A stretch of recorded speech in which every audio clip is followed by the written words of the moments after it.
Welcome to the Get Real Podcast, your high-octane boost of full-on reality therapy for personal, business, and investing success with your host, Ron Phillips, because somebody's got to tell it like it is. Hey, everybody. Welcome back to the Get Real Podcast. Ron Phillips, Heather Marchant here with another 2023 podcast. Man, it's the year's going fast, and it's not even barely started.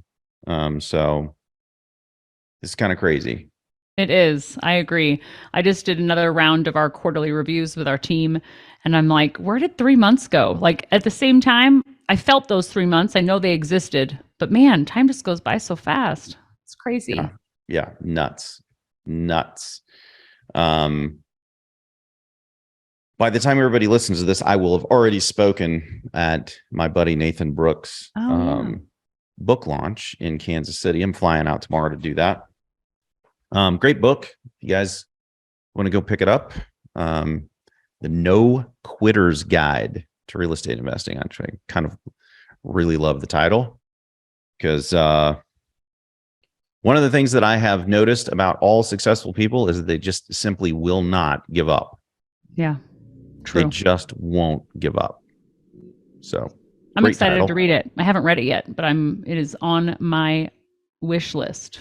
So, and hey, I wrote a book years ago, and one of the things that means a lot to authors is if you guys actually go pick that book up, whether you actually buy the book or you buy Kindle or whatever it is, and you like the book, take some time to leave the guy a review. It means a lot. It helps the book.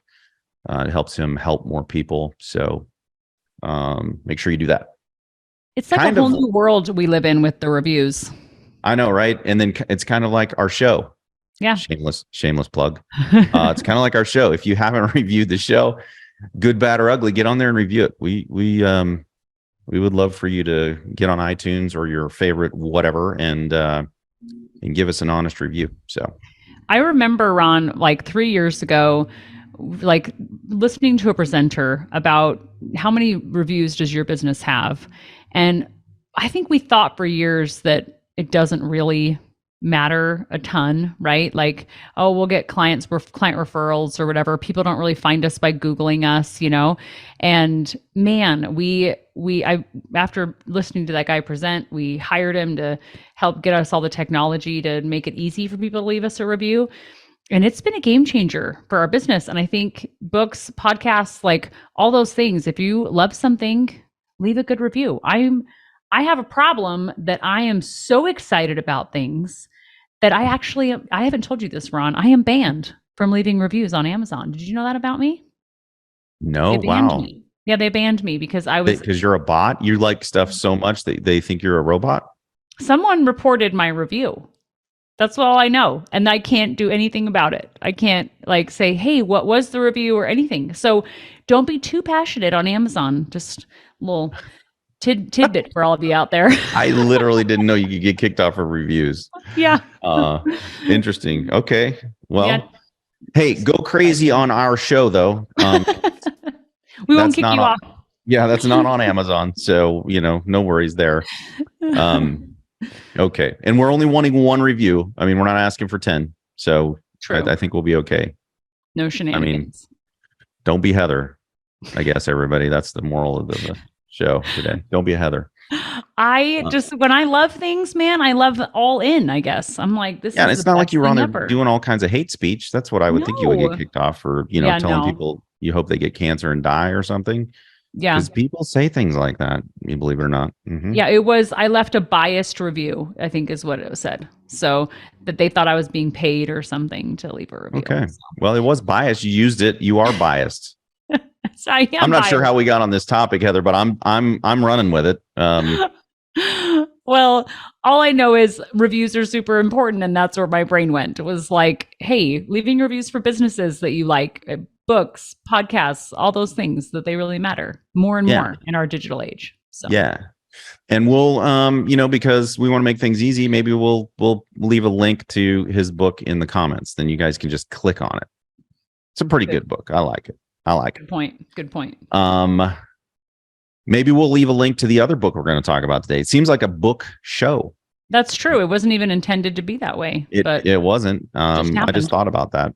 Yeah. And true. largely I thought of it, Heather, because the book we're going to talk about today has a lot of the things that the first part of Nathan's book has in there too. And there are things that and I know you do, feel are incredibly important to be a good, decent human being and business owner, but just a decent human being in general. So, well, I've had the fire reignited for reading more. So, and I will admit, I'm mostly listening to audiobooks on Audible, but it's still partaking of information from a book. So, however, you sent me a text at the beginning of the year. You may not even remember now. It's been like 2 weeks, but you said that successful people read every day. And I believe it said like 8 pages, like just read 8 pages a day.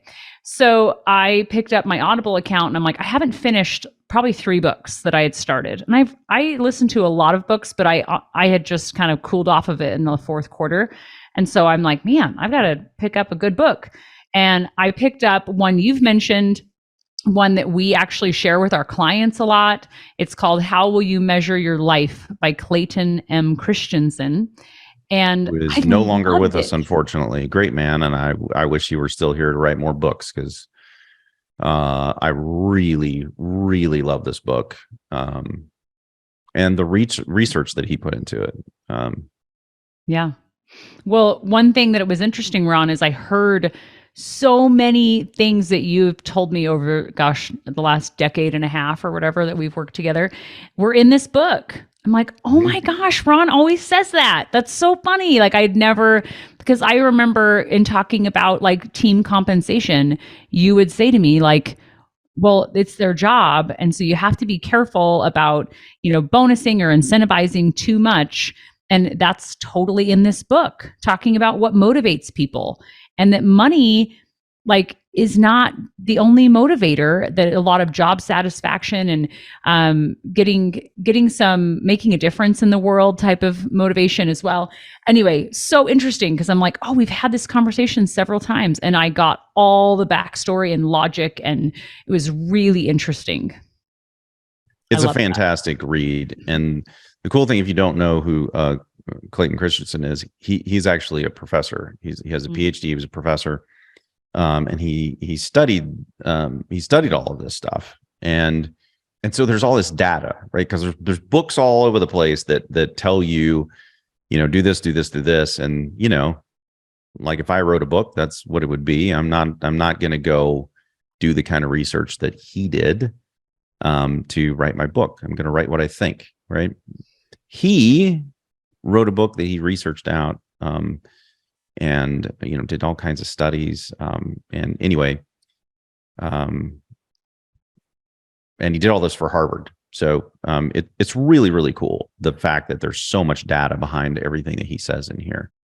And the other really, really neat thing is that what he says in here is stuff that everybody ought to go, yeah, that's kind of common sense.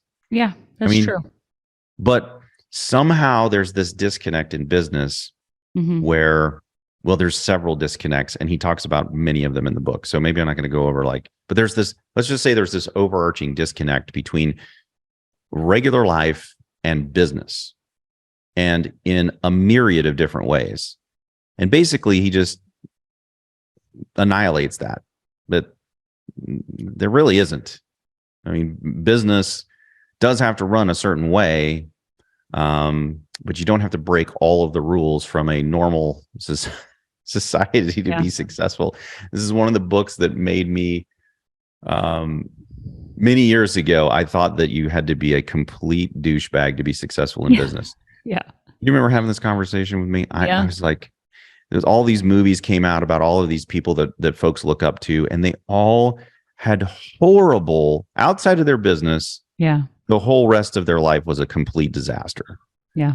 And I thought to myself, wow, so you have to sell your soul to be successful. And he just flat disproves that. in this book, which I love. So let's jump into it, Heather. It's fresh on your mind. Yeah. She's fresh from reading the book. I just finished it yesterday. Like the last part of the book was just yesterday morning. And so many good takeaways. I would say one really good takeaway was that being a manager, I'm trying to remember what the wording he used, but it was like one of the noblest things you can do in life, because you can impact the lives of other people in being in management in a business. And I thought that was really a cool insight, because I feel that in helping. I obviously just finished these quarterly reviews today, and thinking, man, like the impact is just more like a better reach, because I have more people that I can influence and help, and use core values to help teach and explain things. I mean, so cool. What a cool opportunity. It really is. And I know he's talking to managers, and so that's why he's using the word. I prefer the word leader. And the way he describes a manager is my definition of a leader, right. Where you're not just like, when I think of the word manager, which he talks about, right, that there's this there's this connotation that's negative to manager, because manager means I'm on you all the time. And in the book, he talks about the fact that that's not the way it has to be, and that because it's noble if you do it right. Mm-hmm. And if you don't, then it probably isn't. It's funny, because we have talked about that before, and I also love that and love the distinction. This morning, my kids were getting ready for school, and my daughter, she's 12, and she was so frustrated because she was terrified to be late. My kids, I've raised all rule following kids so far. Like, I've got to be on time or my teacher's going to get mad and I'm going to get a detention and blah, blah, blah. So enter in, just this battle in my house this morning. She's yelling at everybody that they're going to make her late for school. And my two boys were running late. They're usually pretty good, but today my boys were running late, and she was getting after them hard. And then I turned to her and I said, "Hey, you're fully ready for school. Turn to your 6-year-old brother and say, 'Hey, how can I help you? Can I grab your shoes for you?'" Like, if you, and I feel that as a leader. And I said, and I didn't realize this till right now. I said, I say that at work all the time, that if someone's having a bad day or is overwhelmed or overloaded, jump in. How can I help? What can I do? And she, she took it to heart and started immediately, and the fighting stopped and everybody got ready and out the door. It was fantastic. It's an amazing thing. Yeah. Just looking to help rather than, that manager, I get it, that like negative connotation thing. Yeah. I felt that this morning. So, and I think the book actually helped with that shift in thinking.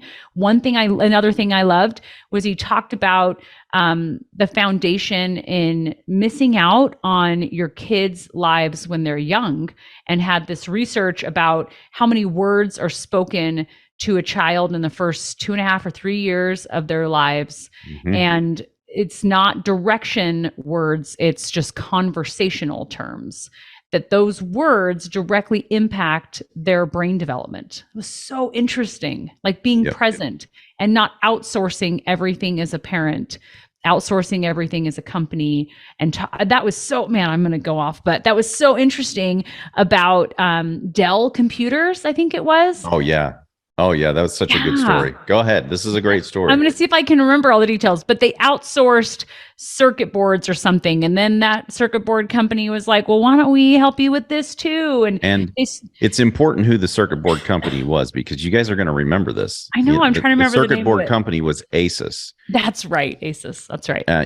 And ASUS was not known. Yeah. They were a circuit board company.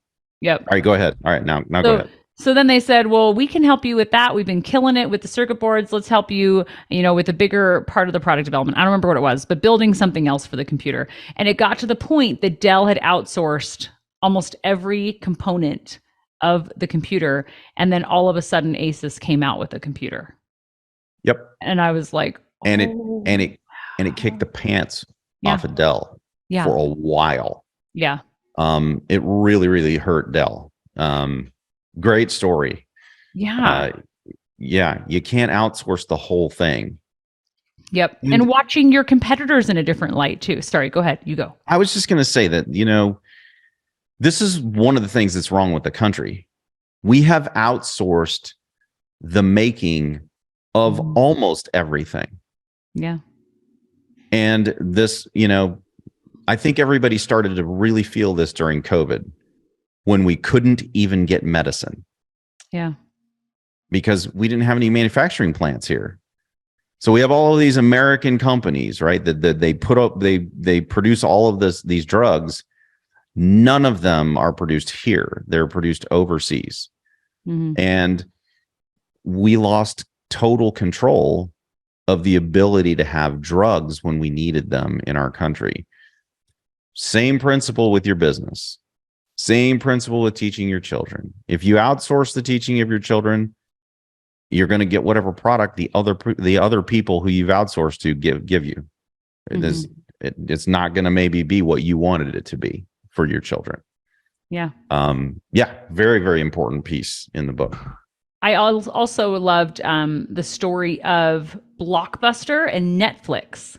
That was fascinating because Blockbuster had Netflix as this new competition, but it was totally different in so many ways, and that they would cannibalize their own business if they tried to go after that market share, because Netflix at the time was doing the mail-in, mail-out, mail-in type of rental process to rent a DVD. Blockbuster made all of their money from late fees.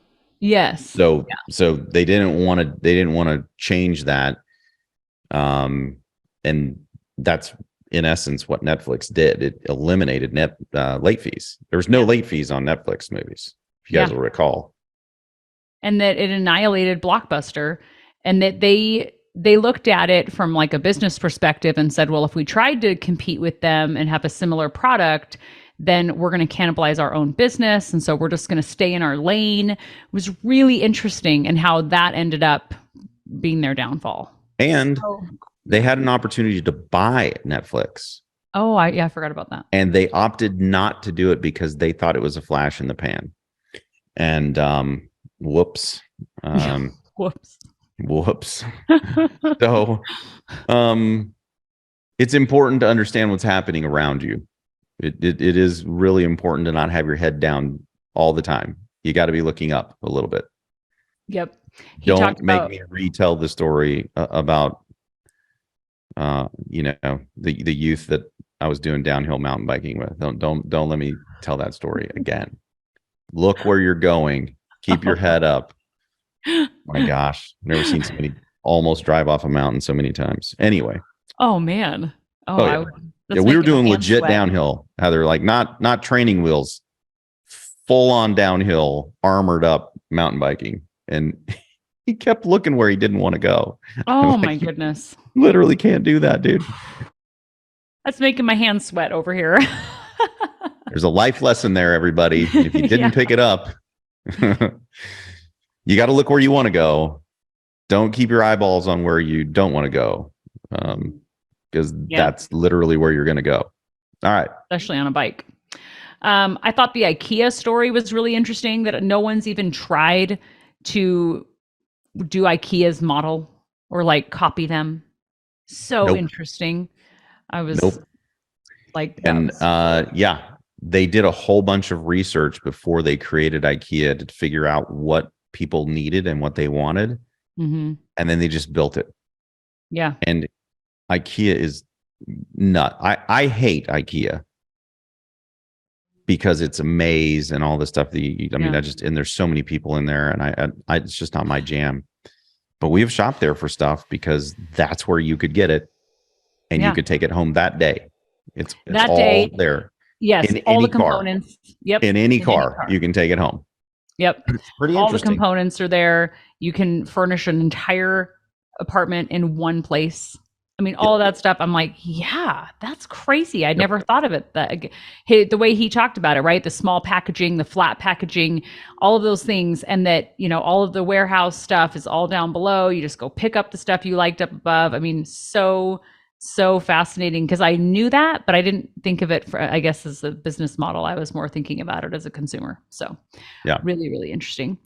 And then I think the family component, that like, how will you measure your life, is a bit about business and a lot about what's really important to you. And does your life show what's really important to you? Yeah, and I'm pretty sure there's a chapter in there where he talks about the fact that what we tell ourselves that is important to us, and what we tell ourselves in business that our strategy is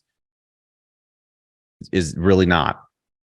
And I know he talks about the calendar a lot in there. He says the way that we spend our time each day is what dictates what our strategy is in business and what's important to us. And I'm going to speak on that tomorrow. I actually I've talked about this before, but I have in my calendar still my daughter, who is now 25. I hope. I hope it's not like, I'm pretty sure she's 25. I don't know. Anyway, if I go to her birthday and I click on the birthday, it says Ashley's birthday, and then it says in all caps, it says important, and it's on repeat every year, because there was a time that I am not proud of in my past where I would just in my mind, it didn't matter what day it was, so long as it was close to the birthday. You just celebrate. You know, if I had to be on the road, then when I got back, we'd celebrate the birthday, right? No big deal. Well, when I got home and Ashley met me in the door and she's like, "You missed my birthday again."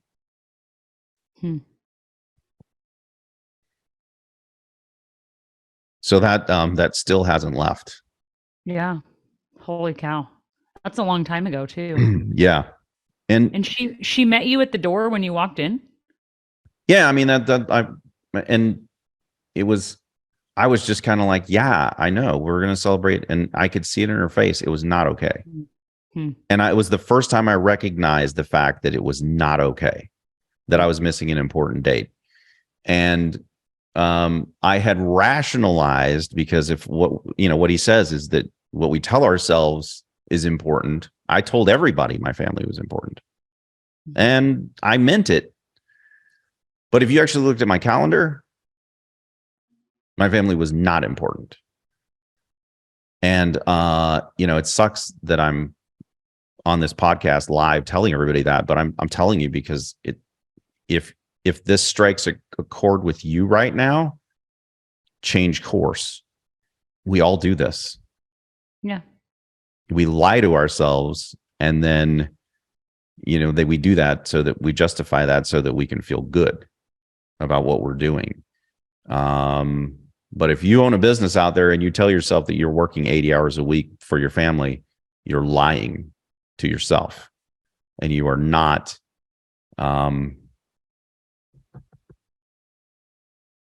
you're not being true to that, to your family. And they know it, and you know it, and everybody else around you knows it. So it's time to stop lying. Anyway, that's in my presentation. Hopefully I don't freaking choke up on stage like I just did that. I probably will, but people need to hear it. Yeah. It's important. Yeah, it is important. And I think that was a big takeaway for me. Everyone that was listened for a while knows that my husband stopped working in 2020, and that was a big reason that I was home. My body was physically in my house with my kids, but I was definitely not present. And my husband and I had a conversation, and he left his job because he was like, this is not good for our family. And he had some issues with what was going on at work. So it was not like it was a total self-sacrificing thing. He was actually wanting to walk away, but that was the main reason, right? Is just prioritizing. So our kids knew they were a priority. Because I feel that same kind of thing. I think of the times where my kids were calling for me and I was on a phone call and I was just like, leave me alone. Like, just let me have some time. And I did that for hours on end some days, that I had to just get stuff done. So I feel that for sure. And I loved his perspective on that, and his kind of no nonsense way of talking about it. And then one example was that he talked about too was integrity being a slippery slope, or not having integrity, I guess, being a slippery slope. That one guy lied about something so basic. I wish I could remember the example right now, and then it was compromising your integrity. That's right. And that he ended up in prison, like lost his family, everything, because he was wrapped up in a lie that he couldn't get out of. So right now in my house, this has been a conversation because my kids have a birthday party. My twins are becoming teenagers. It's kind of a big deal. And the birthday party, the place we're choosing, you have to be 10 years old. And I have to sign a document online that says, and I have to check a box that says everyone attending is over 10. And my kids have been like, Mom, we have this one friend, like she's younger than us, but we really want her to come. She's 9. And I said, I won't do it. And they looked to my husband said, I won't do it. Like, it's a silly, silly thing to compromise my integrity over, which is what we told the kids. They don't like our answer. They still don't. They've asked us probably 3 times.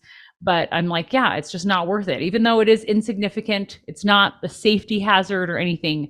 But the facility is adamant about it enough that I have to check a box that says that, and I'm not going to lie. And although I know my kids are annoyed by it, I also know that I think about those things that my parents did that annoyed me, but I was fully, as an adult, fully appreciated that they had stood by their values. Yep. He talks in the book about core values and culture, which anybody who listens to the show knows we're big on. And, he talks about that culture is what a person does when nobody's watching them. So whatever culture you've created inside of your company and inside of your family, it is a direct reflection of you, of who you are. Because the culture is set by the leader. And what happens inside of your organization when no one is looking, well, if it's not what you want to be happening, then your culture isn't strong. Mm-hmm. And people don't understand what your core values are. They don't understand, and Heather, you and I, we talk about this all the time. People in our company probably get sick of hearing our core values and our purpose and everything. But we literally choose who we work with by our core values, period. Yeah. Hard stop. Yep. We fire suppliers. We stop working with business with partners. Internally, we hire, fire, and we promote and we bonus based on core values. It's that important. And we literally just talked about this. I don't know, just a few shows ago. Yeah. How there are unfortunately going to be some people who go to prison who did syndications only because they won't put their ego away and say something's wrong and just be straight with their investors. Instead, they're going to lie. And it's funny because I think the chapter is actually called Just This Once. They're going to lie, and they're going to think they can. They're going to think that they can fix it before anybody's going to know. And that is literally how Ponzi schemes always start. I don't think most Ponzi scheme people, I'd say the majority of them, they didn't start off going, man, watch this. I am going to defraud all these people. I think they start off and then they do just this once. And then, just like I think in the Bible it says, and maybe it's not in the Bible, but maybe it's like a proverb or something. The path to hell is paved with good intentions. Where's that come from? I don't even know, but it's like a thing. I've heard that forever. That doesn't sound like it came out of the Bible at all, but I'm sure there's a verse in the Bible that says something similar. Anyway, it is. The path to hell is paved with good intentions. And you're doing it just this once because you can just fix it and it's going to, you might have had good intent, but you just lied to yourself and you lied to everybody else. And now in order to cover that up, to keep your ego intact, you're going to lie again, except for it's going to be about something bigger. Oh, this is not a book. But since this is like the, hey, we're going to refer you to other things show. there's a documentary called Push. Oh, So if you want to see, is it on Netflix? Because that'd be really funny. I think it is actually on Netflix. I'm almost positive it's on Netflix. Anyway, and it's I'm looking. every single person in the documentary is an actor, except the one person that they are trying to push. Is it called The Push? The Push, I think. Yeah. It is on Netflix. That's hilarious. Okay, this will blow your mind. It's kind of a little bit slow. Just go with it. It's crazy. So the person who is not an actor that's just involved in this deal, they put him into this situation, and what they do is all these people are actors, and they get them to do things that they don't want to do, but they're little. So at first they start with just little stuff. And all of the little things build on them, and to the point where at some point there's this line where if they do the next thing, now they're going to be in trouble for doing it. And so now they have to lie. So they have to keep the lie going. And the whole idea of the push is to see if they can get this person to push someone off a building to their death. What? Unreal. So if you want to watch what happens from tiny little things, and you got to understand everybody in this thing is an actor. This has been well choreographed, the whole thing. And these poor people are put into this. Spoiler alert, some people do. Some people push them off the roof. It's unreal. Wow. So when you're sitting there contemplating just this once, understand it always leads, when you break your core values, it always leads down a path you really didn't want to go. Always. I looked up The Road to Hell is Paved with Good Intentions. It is from the 1100s. A French person, I'll probably totally botch this, but Abbot Bernard of Clairvaux first coined this phrase. 1100s. So that's kind of thank you, Bernard. Appreciate biblical times. So it makes sense. Definitely not biblical times. 1100s is way after the Bible. Well, it's a long time ago, Ron. I'm not even sure that Martin Luther had started. When did Martin Luther start translating it? I'm pretty sure it wasn't even then. So I don't even think people really even had the Bible. Anyway, that's a whole other podcast. There's a whole other podcast. I think the main point of this book is it ties business and personal and just being a good human. It ties it all together. It gives data based on if you do this in business, what happens, and the positive from living this way from the data points to the fact that it's the only way to go. Yes. It was excellent. And I based questions in our reviews with our team from the book, because there were just a couple of things in there that I'm like, I want to talk about this with our team individually. So I think good plug for that if you're a business owner that wants to implement some things, talking about it individually was super awesome. So for sure. There's another book too that I'm not gonna be able to find fast enough to tell you, but it's along the same lines. So I'll tell you on the next show. Oh man, that's like a teaser. Now you have to show up next. Now you have to show to the next show because you're going to want to know what this book is. And right now I'm babbling on because I think I'm actually going to be able to find it. Well, have you told me about it? I have like 200 some books in here. Is it one you just told me about? Because you told me about one like this morning, but no, it wasn't that one. But that's a great book too. It seems like this is like the book. It's called Give and Take. Oh yeah, great book. Give and take. Okay. Moral of the show. Gosh, I guess it's don't be a douchebag. I think just overarching. No, I say that all the time. Be a good person. Be a good leader in your home, in your business. If you're a manager, be a leader. Stop being a manager. Be a leader. just go get this book.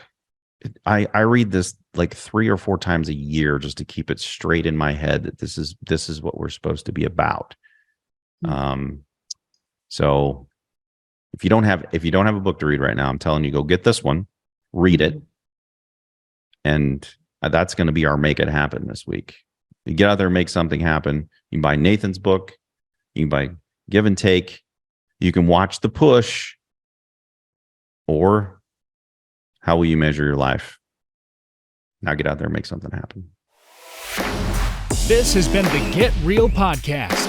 To subscribe and for more information, including a list of all episodes, go to getrealestatesuccess.com.